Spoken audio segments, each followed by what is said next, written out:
Fokus didik masyarakat menabung emas atau melabur emas.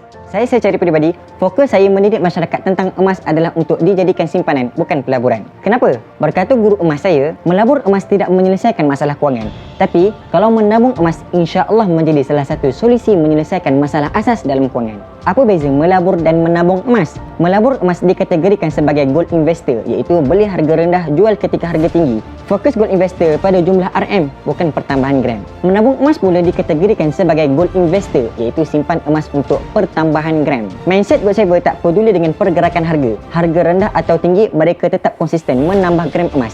Seiring dengan bertambahnya gram, bertambah juga RM.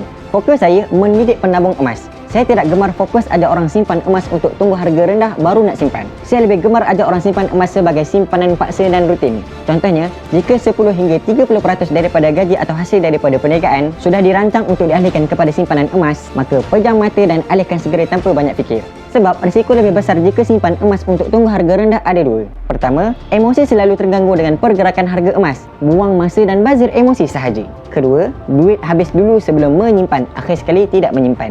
Bila tidak menyimpan bermakna simpanan tidak bertambah, maka semakin lambat untuk perluaskan pendapatan dan kembangkan kekayaan. Fokus saya, ajak orang simpan emas sebagai simpanan paksa dan rutin. Persoalan, bagaimana pula jika harga emas turun?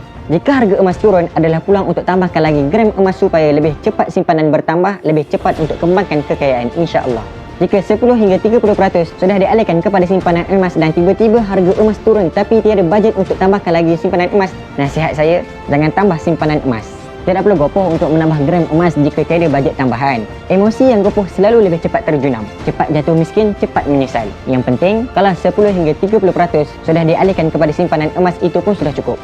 Harga emas turun cuma peluang dan bonus tambahkan gram emas sahaja, bukan matlamat sebenar dalam menyimpan. Matlamat yang sebenar dan paling penting dalam menyimpan emas adalah 10 hingga 30% adalah simpanan paksa dan rutin, bukan ketika harga turun. Jom simpan emas serendah RM100 melalui akaun Emascape di Public Gold. Kumpul sikit-sikit gram dalam akaun, kemudian nanti boleh keluarkan emas fizikal yang besar. Tekan link untuk dapatkan maklumat lebih lanjut.